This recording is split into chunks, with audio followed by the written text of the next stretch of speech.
Hi and welcome to MindEase. I'm Nia, and today we're covering essential time management techniques for students and young professionals. Let's jump in. First, prioritization.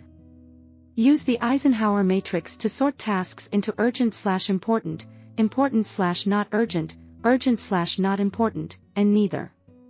Focus on the urgent and important tasks. Next, try time blocking. Schedule specific times for different activities, like studying or working on projects. This keeps you organized and less prone to procrastination. Another method is the Pomodoro Technique.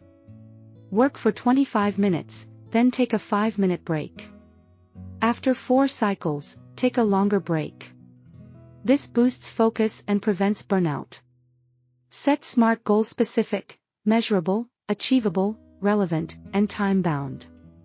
For instance, study biology for 45 minutes daily at 7 p.m. makes your goals clear and achievable. Lastly, avoid multitasking. Focus on one task at a time to improve quality and efficiency. That's it for today's video. If you found these tips useful, like, comment, and subscribe for more content. Share your time management tips or questions below. Thanks for watching, and see you next time.